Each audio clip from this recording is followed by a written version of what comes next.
Assalamualaikum warahmatullahi wabarakatuh. Om Swastiastu, Namo Buddhaya, Salam, salam kebajikan dan salam demokrasi. Pemirsa, podcast Jati Diri. Berjumpa lagi di acara ini.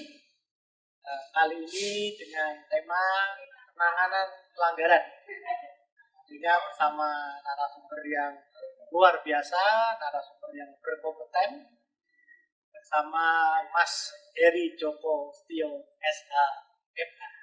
Nah ini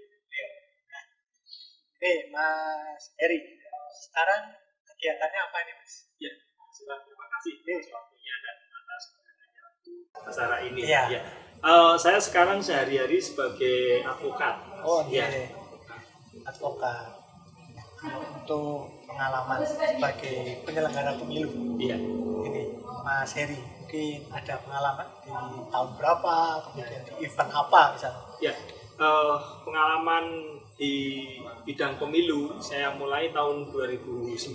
Saya sebagai Panwaslu DIY di Pileg Pilpres 2009, terus sebagai komisioner ya dulu ya.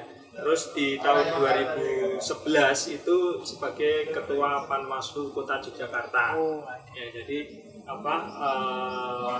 di situ waktu ada pemilihan wali kota di Kota Jogja tahun 2012. Selanjutnya di tahun 2014 sampai 2017 saya sebagai tim ahli di Bawaslu RI sebagai tim asistensi pimpinan Bawaslu. Berarti sudah luar biasa sekali pengalaman Mas Heri ini, terutama di bidang pengawasan, berarti ya, pengawasan pemilu. Ya, kalau dilihat dari pernah jadi Panwaslu, kemudian jadi tim ahli dan beberapa tingkatan bahkan ya. Nah, sekarang jadi sudah inilah menguasai kalau terkait dengan penanganan pelanggaran. Ini temanya kan seperti itu. Kalau menurut Mas Heri ini, kalau terkait dengan jenis-jenis pelanggaran di pemilu itu apa saja? Ya, sebenarnya di pemilu di Indonesia itu kan dibagi menjadi dua ya, pileg, pilpres. Yang kedua itu pilkada, dan kita untuk pilkada itu kan diatur di Undang-Undang 10 2017 ya. 2016 ya, 2016 itu yang terakhir diatur, karena memang beberapa kali dirubah-rubah ya. Terakhir itu Undang-Undang nomor 10 2016, dan di situ cukup detail diatur untuk pilkada sendiri. Dan untuk jenis pelanggaran untuk pilkada itu sama dengan pileg pilpres. Pertama itu pelanggaran administrasi, yang kedua pelanggaran kode etik, yang ketiga itu pelanggaran pidana. Ya, di situ masing-masing penanganannya secara spesifik lain-lain. Ya, justru di situ pentingnya bahwa pemilu itu untuk dilaksanakan secara jujur dan adil, itu harus bisa dipastikan bahwa penegakan hukum pemilu itu juga dilaksanakan dengan baik. Kalau misalnya penegakan hukumnya tidak dilaksanakan dengan baik, otomatis kan pemilu juga akan menjadi cacat ya. Kalau untuk potensi, ya, tadi kan sudah jenis pelanggaran, kita agak kembali ke belakang. Kalau untuk potensi pelanggaran, secara singkat saja mungkin Mas Heri, di tiap-tiap tahapan misalnya, karena kan ada kampanye, itu nanti ada tahapan untung suara ya, pemungutan suara. Mungkin tahapan itu potensi pelanggarannya apa saja? Ya, masing-masing tahapan itu punya karakteristik pelanggaran sendiri, dan di Undang-Undang 10 itu juga diatur secara rigid seperti apa jenis pelanggarannya, terus hukumannya, terus cara penyampaiannya ke pengawas pemilu. Sebelum masuk ke sana, saya ingin jelaskan dulu bahwa dalam melaksanakan pengawasan pemilu itu yang berwenang di sini adalah Badan Pengawas Pemilu. Jadi Badan Pengawas Pemilu itu di tingkat pusat itu namanya Bawaslu RI, terus di tingkat provinsi itu ada Bawaslu Provinsi, Terus di tingkat kabupaten kota itu ada Bawaslu kabupaten, juga ada Bawaslu kota, dan di DIY sendiri saat ini yang menyelenggarakan pilkada itu kan di Kabupaten Sleman, di Kabupaten Gunung Kidul, dan Kabupaten Bantul. Nah, di sana itu masing-masing ada Bawaslu kabupaten yang menangani semua jenis pelanggaran. Bawaslu di situ punya perangkat-perangkat ya. Ada yang di level kecamatan itu ada Panwaslu kecamatan, di level kelurahan itu juga ada namanya pengawas pemilu lapangan ya, PPL itu. Ya. Dalam secara umum penyelenggaraan pemilu, organ ini harus siap, karena ini yang menjamin setiap tahapan pemilu kada itu dilaksanakan dengan baik. Nah, di situ masyarakat harus paham juga ini jenis apa yang dilanggar. Ya, itu ada pelanggaran tadi saya sampaikan, kode etik. Artinya kode etik itu yang melakukan pelanggaran itu penyelenggara pemilu, bisa juga KPU di tingkatan kecamatan, kelurahan, atau bahkan di tingkat kabupaten melakukan pelanggaran. Nah, kalau nanti masuk kualifikasi pelanggaran, masyarakat ataupun tim sukses ataupun paslon itu bisa melaporkan kepada Panwaslu atau di Bawaslu kabupaten, seperti itu. Nah, kalau misalnya pelanggaran dilakukan oleh ASN, bisa juga oleh pegawai negeri, itu mungkin juga, karena kita tahu sendiri bahwa ada hubungan dengan incumbent itu juga mungkin punya wewenang untuk melakukan pelanggaran pemilu. Nah, itu bisa melaporkan ke Panwaslu di tingkat kabupaten. Nah, nanti untuk melaporkan itu memang harus memenuhi syarat formal dan syarat material. Gitu. Nah, kalau terkait tadi syarat formil dan syarat material, bisa secara singkat kan dijelaskan? Ya, syarat formil itu di Undang-Undang 10 itu diatur cukup rigid ya, artinya terlapornya itu juga harus jelas, terus nama pelapor siapa, terus kronologi kejadiannya seperti apa, terus waktu dan tempat kejadian itu juga harus jelas dan pasti, karena di Undang-Undang 10 ini waktu itu tidak boleh lebih dari 7 hari dari kejadian, dari waktu terjadinya pelanggaran. Kalau misalnya lebih dari 7 hari itu akan kadaluarsa.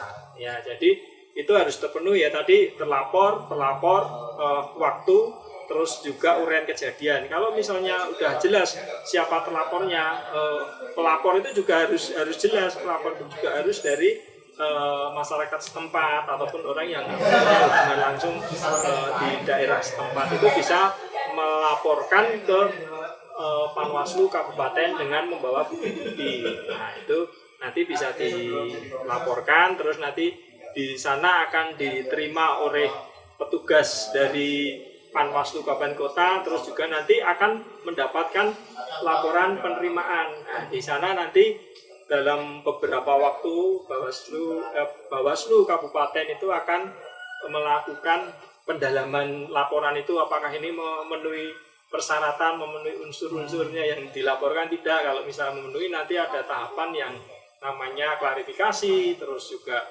ada yang namanya identifikasi apakah pelanggaran ini merupakan pelanggaran administrasi ataukah pelanggaran kode etik atau pelanggaran pidana. Nah, selama ini pengalaman Mas Heri ketika menjadi Panwaslu, waktu masih Panwaslu ya, baik DIY maupun ketika Panwaslu Kota Yogyakarta. Nah, itu pihak-pihak yang stakeholder lah yang diajak untuk bekerja sama berarti ya. Ketika ada pelanggaran itu apa saja?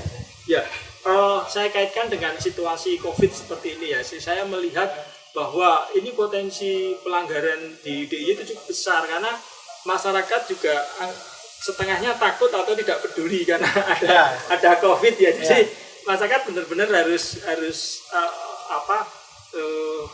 berperan aktif untuk ikut mengawasi, karena kalau enggak juga akan kualitas pemilunya akan terganggu. Selain di masyarakat, Bawaslu dan perangkatnya itu juga harus aktif untuk terjun ke lapangan, melihat kegiatan-kegiatan di masyarakat itu, kegiatan-kegiatan kampanye itu melanggar atau tidak. Justru di situ pentingnya Bawaslu untuk berperan aktif dan juga harus melakukan kerjasama yang baik dengan stakeholder yang ditanyakan Mas Iwan tadi ya, terutama dengan nanti kepolisian, karena begitu ada pelanggaran pidana nanti juga harus dilimpahkan ke kepolisi kalau misalnya memenuhi syarat formal dan material, terus juga dengan kejaksaan, dengan pengadilan, dan juga untuk kode etik juga dengan DKPP, itu administrasi dengan KPU. Jadi secara perangkat dan secara sistem itu harus disiapkan oleh Bawaslu dan jajarannya. Jangan sampai nanti masyarakat melaporkan sistemnya nggak siap, perangkatnya nggak siap itu. Jadi memang Bawaslu harus lebih aktif untuk situasi saat ini, karena untuk menjamin kualitas pemilu yang baik. Kalau Mas Heri melihat kesiapan dari penyelenggara pemilu dalam menghadapi Pilkada 2020, terutama di era normal baru, ini kebiasaan baru ini ya, di kondisi seperti ini, kesiapan dari penyelenggara pemilu seperti apa? Baik dari Bawaslu, mungkin KPU, terutama kabupaten kota yang menyelenggarakan pilkada. Ya, secara umum saya lihat persiapan dari sisi regulasi dan sisi perangkat dari pemerintah dan Bawaslu itu udah maupun KPU itu udah bagus ya, cukup siap. Tinggal implementasinya di lapangan seperti apa. Ini perlu proses kontrol ya dari setiap atasan di jenjang atasnya itu harus mengontrol apakah setiap tahapan-tahapan SOP itu sudah dilaksanakan. Jadi pentingnya di situ. Memang ini sudah siap semua secara aturan. Dari sisi pelaksanaan perlu di check and recheck. Jadi bahwa mekanisme maupun prosedur sudah dijalankan dengan baik dan benar. Jadi ini pertanyaan terakhir ini Mas Heri, terkait dengan harapan mungkin. Mas Heri kan sekarang juga selain jadi advokat juga tergabung di anggota Jaringan Demokrasi Indonesia DIY. Ini harapan ini terhadap Pilkada 2020 khususnya yang ada di DIY itu apa? Mungkin dari sisi penyelenggara maupun dari sisi masyarakat yang misalnya. Ya.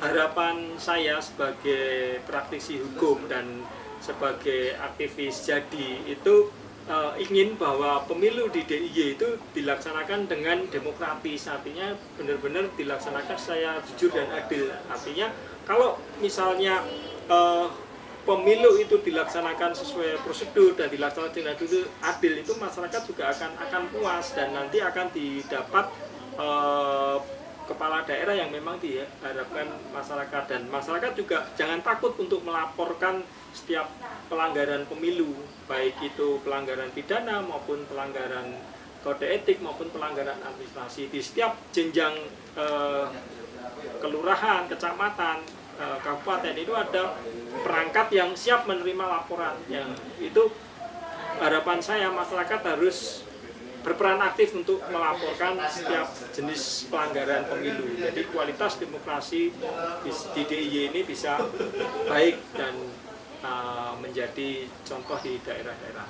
Ya. Mas Iwan. Luar biasa, terima kasih Mas Heri Jokostio. Jadi memang harapannya adalah selain masyarakat juga berperan aktif, juga penyelenggara pemilu di setiap tingkatan itu juga memiliki kompetensi yang cukup serta keberanian untuk menindak jika ditemukan mungkin dugaan pelanggaran seperti itu juga Mas Heri. Harus berani. Iya, harus berani. Pengawas pemilu harus berani. Harus berani. Nggak berani nggak usah jadi pengawas. Betul sekali. Oke, terima kasih Mas Sama-sama Heri. Mas Iwan. Luar biasa sekali bincang-bincangnya, seru sekali. Pemirsa, demikianlah tadi bincang-bincang kita di acara podcast Jadi DIY. Wassalamualaikum warahmatullahi wabarakatuh. Salam demokrasi. Ya, salam demokrasi.